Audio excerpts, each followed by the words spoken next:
Estadual Major João Pereira. Presente. Jonathan Advan Rodrigues Santos, aluno da Escola Estadual João 23. Theo Kenji Martins Yoshida, aluno do Colégio 19 de Março. Presente. Agora começando a chamada pelos suplentes. Amanda Alves Martins, aluna do Colégio Empreender. Beatriz Batista Pamplona, aluno do Colégio 19 de Março. Diego William Ribeiro, aluno do Colégio Empreender. Giovana Prado Fonseca, aluna do Colégio 19 de Março. Guilherme Duarte dos Santos, aluno da Escola Estadual Major João Pereira. Gustavo Henrique dos Santos Teixeira, aluno da Escola Estadual Florial Xavier. Letícia Fernandes Ramos, aluna do Colégio Empreender. Maria Luísa Santos, aluna da Escola Estadual Barão do Rio Branco.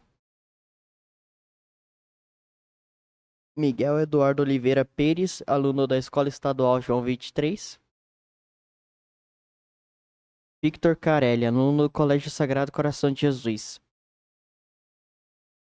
Terminada a chamada. Obrigada, Caio. Com o objetivo de promover a interação entre a Câmara Municipal de Itajubá e as escolas, permitindo os jovens a compreenderem o papel do Legislativo itajubense e sob a proteção de Deus, havendo número regimental, declaro aberta a presente reunião, iniciando os nossos trabalhos.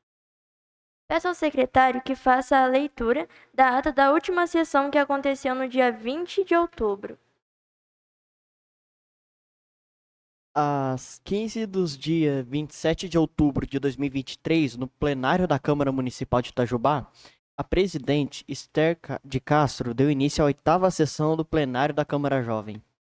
Em seguida, após a leitura da ata da sessão anterior, o vereador jovem Adrian Henrique Santos apresentou seu projeto de lei que dispõe sobre a obrigatoriedade da criação de uma disciplina em escolas municipais e estaduais em Itajubá para alunos até o 9º ano sobre a aprimorização do conhecimento acerca do mercado de trabalho e também trazendo mudanças nas apresentações de aula para os alunos, que tem por intuito adicionar no conteúdo ministrado em sala de aula nas escolas municipais de Itajubá o mercado de trabalho com o objetivo de complementar suas carreiras.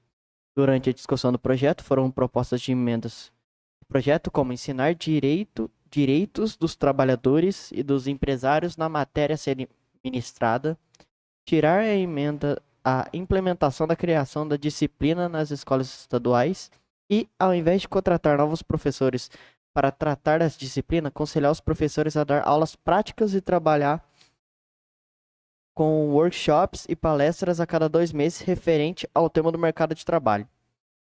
A primeira e última emenda foram aprovadas por unanimidade e em seguida a emenda foi aprovada com 4 votos favoráveis e 2 contrários. O projeto foi aprovado por unanimidade. No momento legislativo, tomou a palavra o diretor de Integração Legislativa e Cidadania, João Vitor Amaral, conduzindo com a apresentação de um vídeo o sistema político brasileiro e o equilíbrio necessário entre os 3 poderes segundo a Constituição Federal de 1988. No grande expediente, os vereadores jovens Jonathan Advan, Caio Aloy e Esther de Castro fizeram uso da palavra. Às 16h10, a presidente encerrou os trabalhos, antes convocando para a reunião no dia 10 de novembro, sexta-feira, às 15 horas, no mesmo local. Muito obrigada, Caio. A presente ata está em discussão. Não havendo discussão, a presente ata está em votação. Aqueles que forem favoráveis à aprovação da ata permaneçam como estão. A ata foi aprovada por unanimidade. Na sessão de hoje, discutiremos e votaremos o projeto de lei número 9 de 2023, de autoria dos vereadores jovens Ivan Rodrigues Marinho e Guilherme Duarte dos Santos, ambos da Escola Estadual Major João Pereira, que dispõe sobre a coleta seletiva nas escolas municipais e institui o programa contínuo para recolhimento de reciclados, Com a palavra, os autores do projeto. Boa tarde a todos. A questão desse projeto, o motivo que eu tinha feito esse projeto, foi que muitas das crianças são comovidas pelo que acontece no país, tudo isso. Então, movendo com crianças, a gente consegue mudar as coisas que acontecem aqui em Itajubá. Principalmente a gente pode, exemplo, aqui da coleta seletiva de lixo, a gente pode incentivar as crianças a fazer isso e as crianças podem incentivar os seus pais ou familiares ou pessoas próximas delas. Aqui fala o seguinte, o programa pode... Peraí. E tem uma coisa também, os materiais, no artigo 2, os materiais recicláveis poderão serem doados às associações que atuem na coleta seletiva. Então a criança pode recolher tampinha, pode recolher garrafa PET, outros tipos que são recicláveis, levar para a escola, juntar e doar para algumas associações que atuam com esses recolhimentos de reciclados aqui em Itajubá. E o bom é que você pode, além de recolher, você ajuda outras pessoas também. Além disso, tem vários motivos também.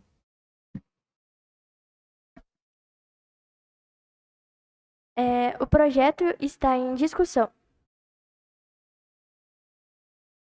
Eu tenho uma dúvida sobre esse projeto, que seria a criança reciclar, certo? Que seria o objetivo. Mas sobre o caso do vidro, que seria algo perigoso para criança, por exemplo, uma criança trazer uma garrafa de vidro pode quebrar e furar a mão praticamente. Isso seria extremamente perigoso. Se trazer, imagina uma criança trazendo uma garrafa de vidro, vai lá, bate numa parede ou, sei lá, derruba e acaba cortando com os cacos de vidro. Seria extremamente perigoso, mas poderia ser o vidro uma exceção ou ele estaria incluído também disponibilizando esse risco? Com a palavra. Bom, a questão do vidro, a questões de objetos que seriam ruins, principalmente para criança de escolas municipais, seria passado diretamente aos coordenadores das escolas em si. O vidro seria passado para não recolherem, mas o que seria passado?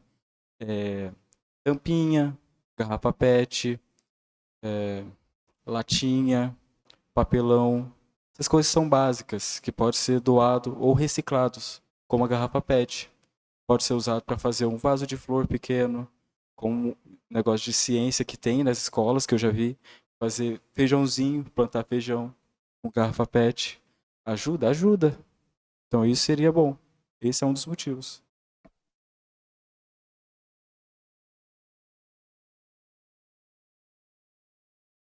Mas alguém gostaria de comentar?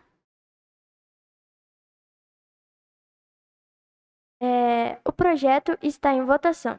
Aqueles que forem favoráveis ao projeto permaneçam como estão, e aqueles que forem contrários fiquem de pé. Bom, o projeto foi aprovado por unanimidade. Passaremos agora um momento legislativo, a parte da sessão voltada para a aprendizagem e a apresentação de conhecimentos acerca do poder legislativo. Neste momento, passo a palavra para o diretor de Integração Legislativa e Cidadania, João Vitor Amaral, que conduzirá o conteúdo dessa sessão.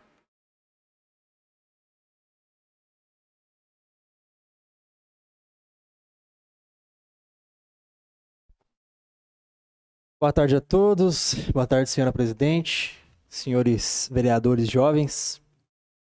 Mais um projeto aprovado aí, de autoria do vereador Ivan. Parabéns para você e também para o coautor, vereador Guilherme, né? Então é realmente empolgante ver esse tipo de projeto partindo aqui de vocês. Pessoal, no momento legislativo de hoje, eu vou sair um pouco da esfera municipal.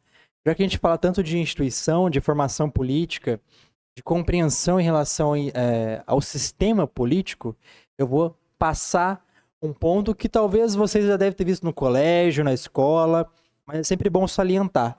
Afinal de contas, vocês estão aqui numa casa legislativa, e essa casa legislativa ela tem também que contribuir para a aprendizagem de vocês em relação aos sistemas políticos. Então, eu vou pedir para o Ângelo colocar para nós em uma apresentação.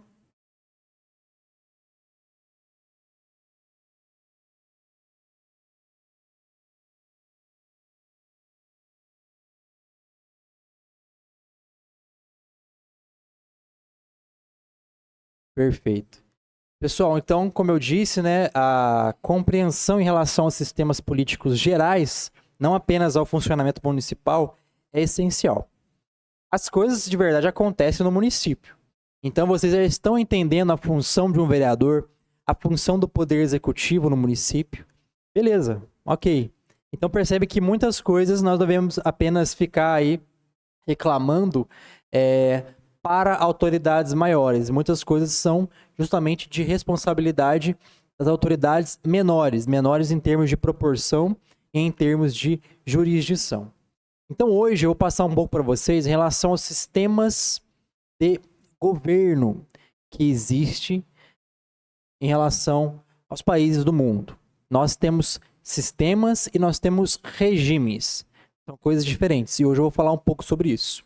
O que é um sistema de governo e qual o impacto desse sistema na nossa política, inclusive na própria política municipal.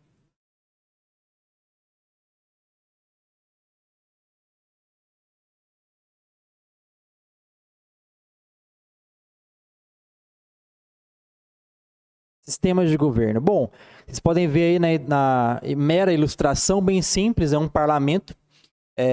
Por quê? Porque o parlamento, ele existe, veja só, em toda democracia existe uma assembleia. Alguém sabe dizer o que é assembleia? Theo, o que é uma assembleia? Sabe dizer? Chuta aí, no microfone. Assembleia é um grupo de pessoas que pode tomar alguma decisão, fazer alguma escolha. Não sei. Um grupo de pessoas que pode deliberar em relação a alguma coisa. Isabela, dá um exemplo de assembleia, já que o Theo falou de um tipo do que é assembleia no sentido geral. Agora eu quero de você um sentido específico. Dá um exemplo de assembleia pra gente. Um exemplo muito simples.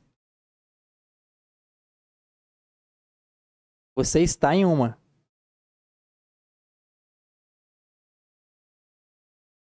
Você está na onde? Câmara. Na onde? Fala direito aí. Na Câmara Câmara Municipal. Municipal. Você é Vereadora jovem. vereadora jovem. Então você faz parte, você compõe uma assembleia de jovens que delibera sobre questões do município. Então a assembleia é justamente isso, um grupo de pessoas que tem como finalidade deliberação de alguns assuntos, no caso, assuntos políticos. E os sistemas de governo, eles diferenciam também a forma de como as coisas são executadas em cada país. No Brasil, nós temos um sistema de governo. Na semana que vem, no dia 15 de novembro, vai ser feriado. Por que feriado? Alusão a um ato que foi a proclamação da República. Por que isso? Porque naquele momento houve um trânsito, uma mudança de regime de governo e, ao mesmo tempo, de sistema. Hoje a gente vai ver só sistemas. Sistemas que podem existir independente do regime. O Brasil, ele segue um tipo de regime. Alguém sabe qual que é? Inclusive está na Constituição Federal. O Brasil é uma república federativa. Perfeito? Muitos países do Ocidente se tornaram república. Muitos que já foram monarquia. Outros ainda continuam com o sistema monárquico. Mas independente se for república ou monarquia, tem sistemas diferentes dentro desses regimes. O primeiro deles é o presidencialismo. O Brasil é uma república presidencialista. Por quê? É aquele sistema de governo que se configura com a presença de um presidente como chefe do poder executivo. Então, no poder executivo federal, tem só um chefe. E esse chefe é o presidente da República. Ele não divide esse poder com ninguém. Ele tem as suas prerrogativas que somente ele pode fazer alguma coisa ou deixar de fazer aquilo que for de jurisdição, de responsabilidade do poder executivo. Então, o presidencialismo ele tem um presidente, daí o nome, como chefe maior do poder executivo. No caso, ele é eleito pelo povo, ou seja, eleito pelo voto direto. Outro país também, apesar das suas diferenças eleitorais, segue o mesmo sistema que a gente. Alguém sabe? O país do Tio Sam. Unidos. Estados Unidos. Uncle Sam, né? O país do Tio Sam. Por quê? Os Estados Unidos também tem a figura de um presidente que é eleito pelo voto do povo. Claro, com um sistema eleitoral um pouco diferente, mas o povo vota, o povo escolhe o presidente lá. E, além disso, o presidente não compartilha o poder com ninguém. Alguém pode perguntar assim, mas o presidente não compartilha o poder com o judiciário e com o legislativo? Não compartilha? Não. São 3 poderes. Ele tem que ser harmônico com aqueles outros 2 poderes. Mas o poder dele executivo não é compartilhado. Só ele pode fazer. Do mesmo modo que o poder jurídico não pode ser compartilhado com o presidente. E nem o legislativo. Ou seja, o poder executivo possui apenas, no caso do presidencialismo, o presidente da república eleito por voto direto como chefe do poder. Exemplos de países, Brasil e Estados Unidos. Uma coisa bem interessante é que não existe primeiro-ministro nos regimes presidencialistas. Isabela, sabe me dizer o que é um primeiro-ministro? Tô pegando no seu pé hoje. Mas você sabe, ó. Primeiro-ministro é. Eu vou chutar. É tipo presidente. Já Tipo que presidente. as esposas do presidente são chamadas de primeira-dama, é ligação. Perfeita a analogia dela, nunca tinha pensado nisso. Primeira dama seria ali uma analogia com a esposa do primeiro chefe do Poder Executivo, que pode vir a ser o primeiro-ministro. No Brasil não tem primeiro-ministro. No Brasil nós temos ministros que são subordinados ao presidente da República. Mas não existe primeiro-ministro. Por quê? Porque ele é de outro sistema de governo. Além do presidencialismo, nós temos também o semipresidencialismo. O que é? Já é um sistema onde o poder executivo é compartilhado por 2. Ou seja, existe o presidente da República e existe o primeiro-ministro da República. Ó, como assim? Então tem 2 chefes do poder executivo? Tem, com funções diferentes, para que elas não entrem em conflito. Mas 2 tipos aí, 2 figuras políticas compartilham o poder executivo no semipresidencialismo. Aqui no caso, nós vemos ali, o presidente divide as prerrogativas com o primeiro-ministro. Divide. Não é a mesma função, não é a mesma responsabilidade. São responsabilidades diferentes debaixo desse guarda-chuva chamado poder executivo. O primeiro-ministro, ele normalmente é eleito pelo voto indireto. Quem que escolhe ele? Presidente? O que é o voto direto e o voto indireto? Falei antes no presidencialismo. O voto direto é o voto da população tem aí, digamos, capacidade de eleger diretamente o representante da República. No caso do primeiro-ministro, não. Ele não é eleito diretamente pelo povo, mas ele é eleito por aqueles que foram eleitos pelo povo. Então ele é eleito pelos representantes da população. O parlamento pode escolher o primeiro-ministro. Por quê? Porque ele não é subordinado ao presidente. Por isso que ele não é indicado pelo presidente na maioria dos sistemas semipresidencialistas. A gente ouve muito falar aqui, né, mas aí já é outro caso, não tem presidente. Mas, por exemplo, a Inglaterra tem agora um novo primeiro-ministro. Um exemplo melhor, a Alemanha. A Alemanha tem a primeira-ministra, acho que agora ela saiu, não me lembro, Angela Merkel. Eu não sei se ela está, mas ela ficou 16 anos como primeira-ministra da Alemanha. E a Alemanha também, durante todo esse tempo, teve um presidente. Só que nós quase não tínhamos contato. Por quê? Porque naquele sistema, as prerrogativas do primeiro-ministro eram superiores, em termos de quantidade, das prerrogativas do presidente. Por que tem 2, então? Qual é o exemplo de função que a gente pode ter aí da diferença do primeiro-ministro e do presidente? O presidente, normalmente, ele é o chefe de Estado. E o primeiro-ministro, chefe de governo. Então, o que é o chefe de Estado? É aquele que representa a nação perante a população, é aquele que muitas vezes representa os interesses do país perante os órgãos internacionais. Mas ele não tem autonomia para governar internamente da forma como ele quer o país. Quem tem essa autonomia? O primeiro-ministro. E se o primeiro-ministro não estiver indo bem, por exemplo, tem um escândalo de corrupção.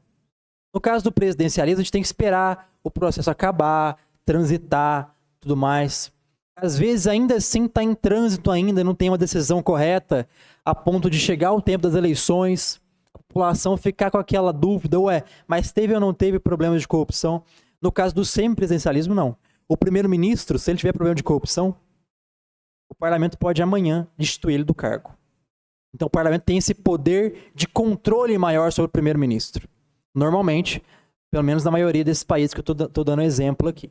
Então, o presidente, como chefe de Estado, compartilha o poder executivo com o primeiro-ministro como chefe de governo.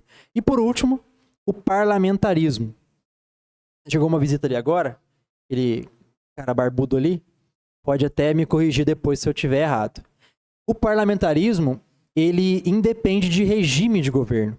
Ele pode acontecer tanto numa monarquia quanto numa república.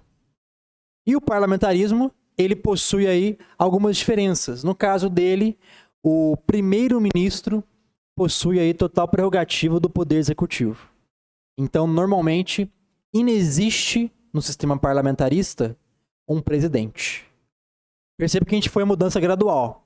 Presidencialismo só tem o presidente como poder executivo. Semipresidencialismo tem o presidente e o primeiro-ministro. No parlamentarismo, não tem o presidente. Tem só o primeiro-ministro. No caso, o primeiro-ministro ocupa aí algumas funções bastante volumosas, já que não existe ali um presidente para dividir o poder executivo com ele. Mas, por exemplo, numa monarquia, na Inglaterra, tem um rei. Hoje o rei é o rei Charles. No caso, o rei, nas monarquias, servem como um chefe de Estado. Ele é aquele que representa a nação perante órgãos internacionais e tem um papel ali de elevar a moral da população. Ele é o símbolo do país. E o primeiro-ministro é aquele que governa, que executa. Então, no caso do parlamentarismo, nós temos uma monarquia parlamentarista que é exemplo da própria Inglaterra. O rei é só de enfeite? O que vocês acham? O monarca na Inglaterra é só de enfeite? Por incrível que pareça, não. Se tiver um caso de corrupção, um caso de corrupção sério que envolva tanto o parlamento quanto o primeiro-ministro, veja só, o rei tem o poder de destituir todos eles do cargo e convocar novas eleições. É o poder moderador. É aquele que está ali, paradinho, representando simbolicamente a nação. Mas, na verdade, no fundo, ele está atento a tudo que acontece. Porque se acontecer alguma coisa, ou até estourar uma guerra, é ele que vai responder pelo país. Então, é importante a gente entender essas diferenças aí e aprofundar nesses tópicos para que tenhamos bastante conhecimento acerca da geopolítica, do mundo, e como que esses sistemas políticos também interferem diretamente nos governos menores de cada nação, nos estados e nos municípios. Bom, basicamente isso. E na próxima sessão aí da Câmara Jovem, a gente vai conhecer um pouco sobre os regimes de governo. Vimos os sistemas, então vai falar na próxima reunião dos regimes de governo. Beleza? Alguma dúvida? Algum comentário? Eu agradeço pelo tempo, pelo momento legislativo. Presidente, muito obrigado pela oportunidade. Boa sessão para todos os vereadores jovens.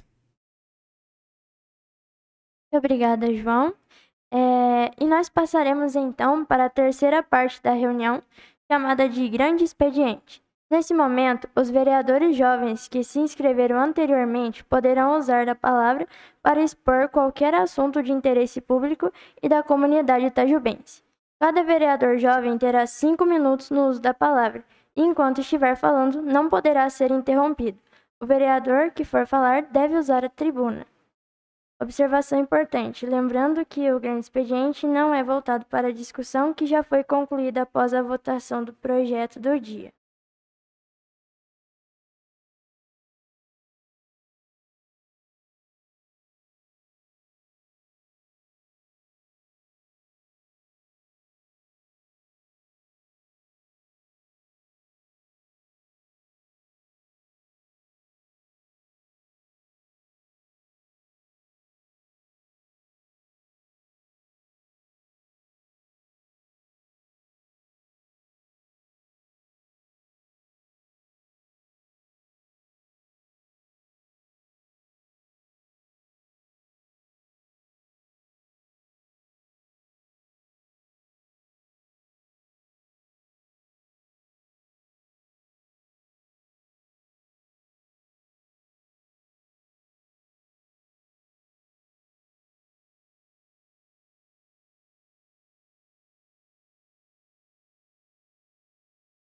Eu com a palavra.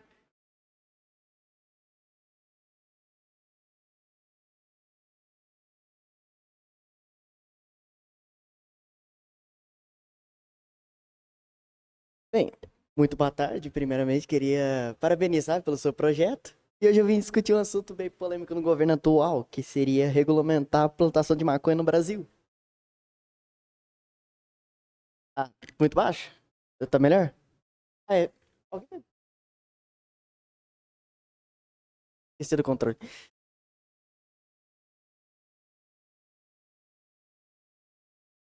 Bem, hoje eu vim falar de um assunto bem polêmico que seria regulamentação de plantação de maconha no Brasil, praticamente. Esse é um assunto que deve ser muito discutido de acordo com o tempo, assim, que foi algo bem polêmico durante as eleições, que toca muito na ferida até hoje em dia. E eu gostaria de meio que jogar no ar, podemos dizer assim. Meio que jogar no ar para discussão, para a gente ter algo para falar hoje, muito desenvolvimento, podemos dizer. E, infelizmente, alguns países aprovam, né? Claro, cada um com o seu direito de governar, como, por exemplo, o Canadá, que apoia a legalização da maconha.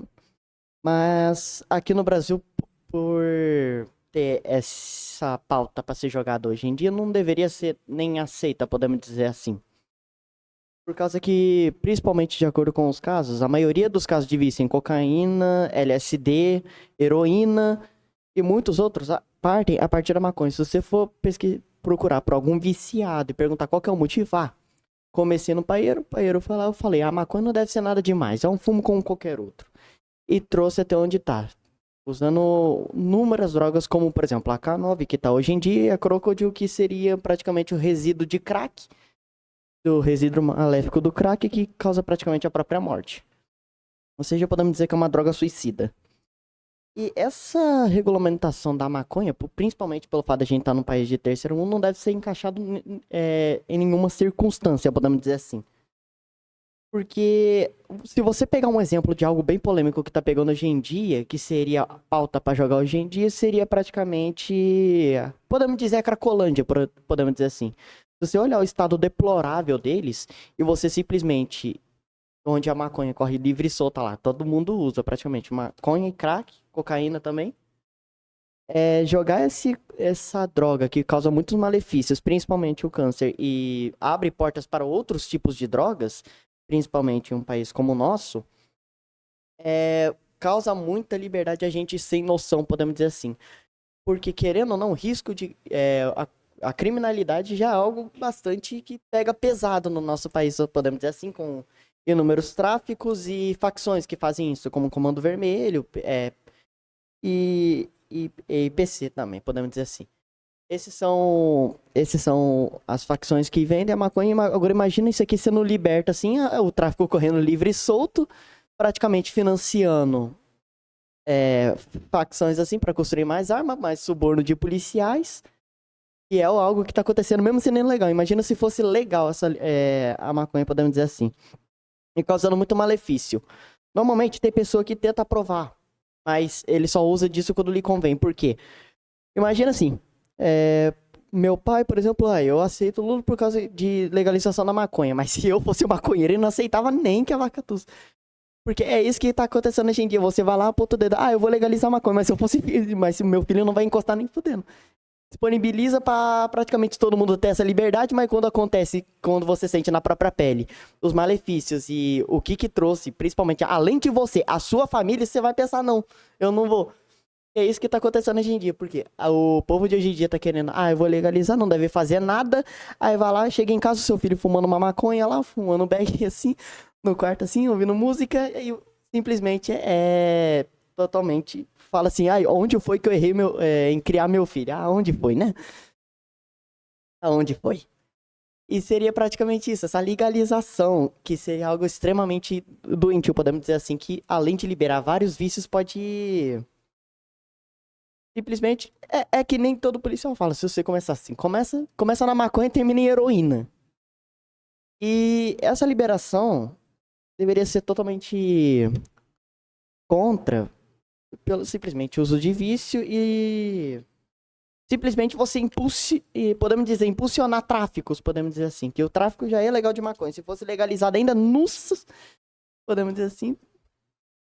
E é só isso que eu tenho a pautar hoje, podemos dizer assim. É isso mesmo.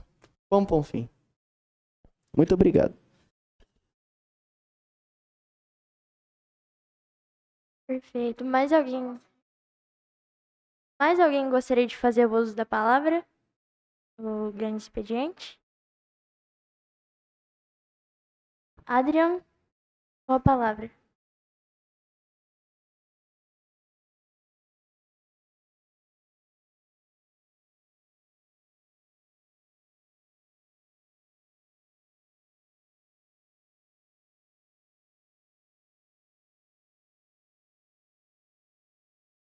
Alô? Obrigado.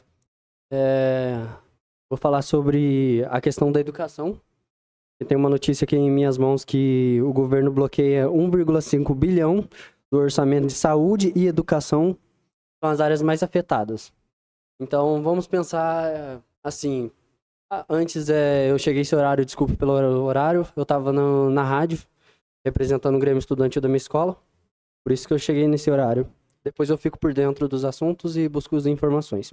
Mas então, o governo bloqueou 1,5 bilhão do orçamento, afeta saúde e educação. São as áreas mais afetadas. Então, como que você vai ter uma sociedade instituída, uma sociedade onde que pode ter segurança no governo, não ter na questão da saúde ou educação? Como que vocês vão cortar orçamento dessas áreas? As áreas mais essenciais, as áreas mais importantes, a base, porque com a educação que a gente tem o discernimento do que é certo, do que é errado, onde vamos saber o que fazer, onde vamos desenvolver o conhecimento. A saúde, uma coisa essencial, se você ficar doente, para onde que você vai correr? Hospital, ou algum profissional. Se você corta esses orçamentos, você está quebrando o sistema, você está quebrando o que é essencial para a sociedade. Então, e aquelas folhas ali, são tudo sobre o governo. Só isso que eu digo. Tava lendo ali, tava ficando surpreso e assustado. Obrigado. Mais alguém gostaria de fazer o uso da palavra? Não. Ivan? Isabela? Ou então, eu também gostaria de fazer uso da palavra, assim como os meus colegas.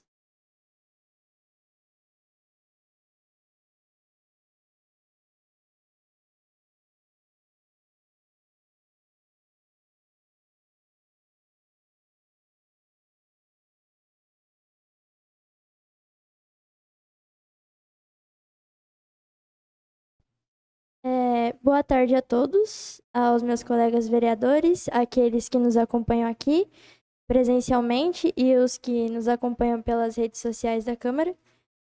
Como o Adrian disse, são várias folhas, eu trouxe para a gente comentar um pouco. E, bom, a gente já está no final do ano e nós costumamos colher os resultados daquilo que a gente planta no começo. seja um aluno que se esforça durante todo o ano e tira boas notas e já tem a confirmação de que vai passar, seja aquele eleitor que votou inconsciente e agora colhe os frutos do governo em que ele votou, seja um presidente que pegou um país organizado e agora bagunçou tudo, então ele vai ter que colher os frutos no final do ano, assim como ele mesmo havia dito no 7 de setembro, chupando aquela jabuticaba. Ano passado, nessa mesma tribuna, no final do ano, depois das eleições, foi a 8ª sessão ordinária, se não me engano, aqueles que tiverem interesse em assistir esse discurso, está disponível no canal TV Câmara, aqui onde é transmitido, a nossa Câmara Jovem, e também no meu canal Juventude Patriota, com o título O Futuro do Brasil. Isso foi em 2022. Depois das eleições, foi nos sugerido um tema para a gente falar no Grande Expediente, que era o que você espera do governo do candidato que vencer as eleições. E quem venceu foi o atual presidente. E eu estava muito triste, desapontada, e com o resultado eu fiz uma descrição do que eu esperava que seria o governo. E isso com base em tudo que o Brasil já passou. Eu disse que a única coisa que eu esperava era o roubo, a fome, a morte, o desmatamento, a precarização da saúde, e, enfim, muitas outras coisas. E agora, em pleno fim de ano, chegou a hora da gente fazer uma retrospectiva. Que tal a gente observar o que o Brasil está colhendo com o atual governo ou desgoverno? Bom, eu separei aqui algumas notícias com fontes e data. Vamos começar no dia 16 de janeiro de 2023. O governo Lula e os primeiros passos na tentativa de legalizar o aborto, algo que ele disse que não faria na sua campanha. Isso na Gazeta do Povo. Em seguida, as folhas podem estar um pouco desorganizadinhas, mas aqui. Aí nós temos no dia 17 de janeiro de 2023, o governo Lula retira Brasil de declarações internacionais contra o aborto.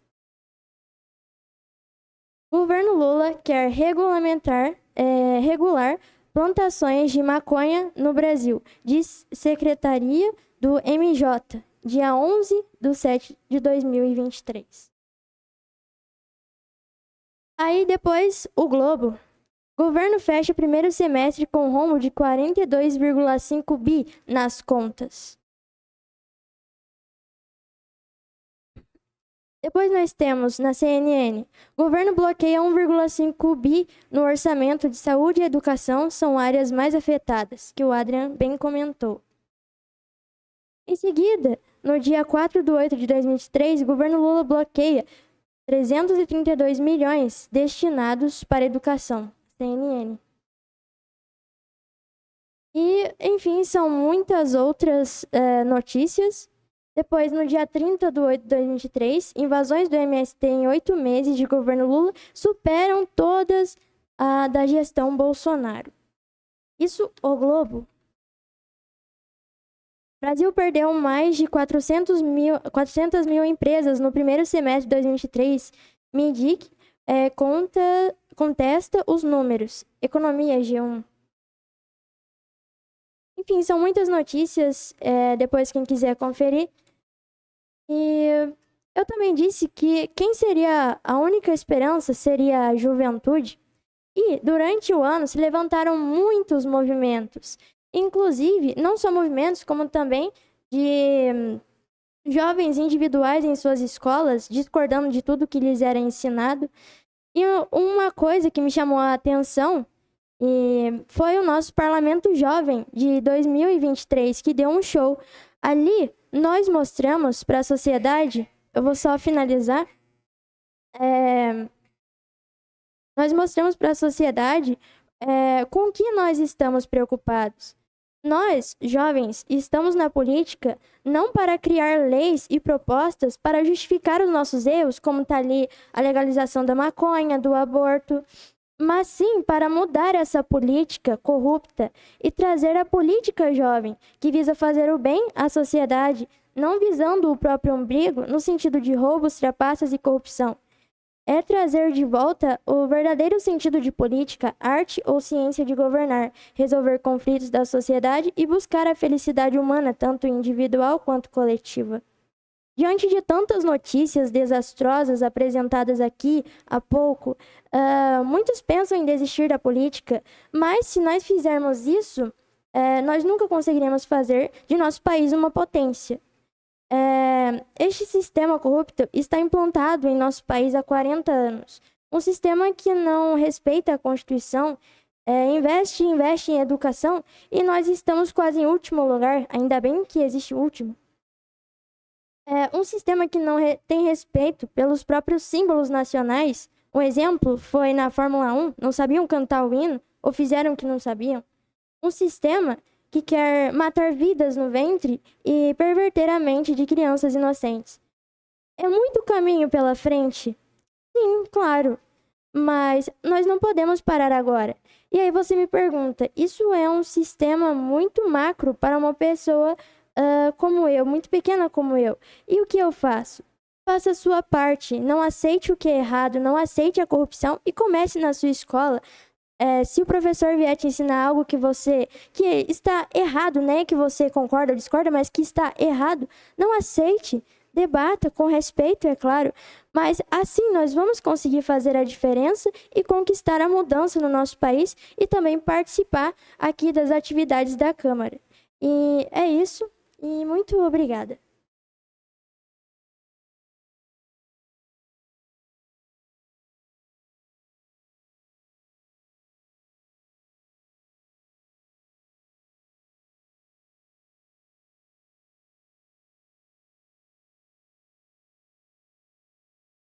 Bela, com a palavra.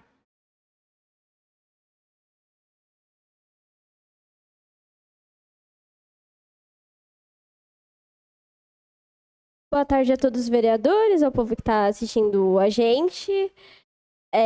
Primeiramente, eu sei que eu não sou de me posicionar muito nas redes sociais e tudo mais, né?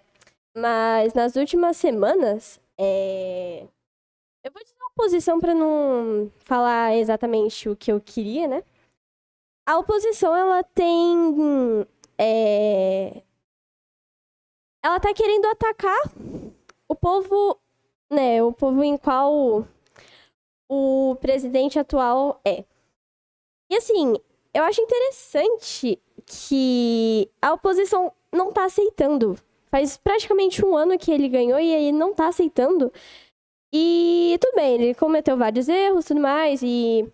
Mas vamos lembrar aqui que não é só ele que cometeu erros bem profundos, eu diria.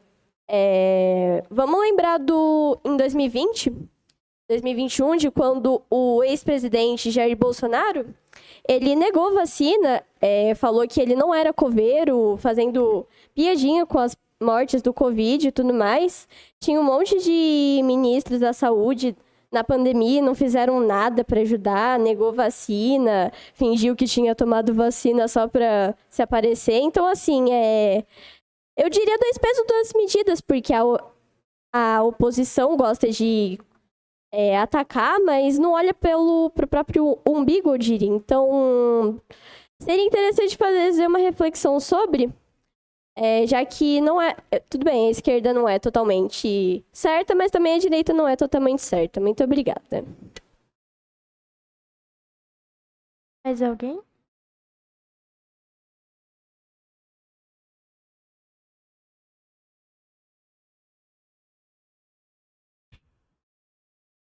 A Adri já falou. Ivan, Theo?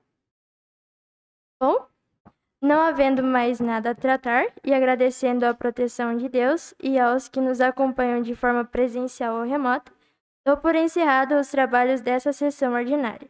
Tenham todos uma boa tarde.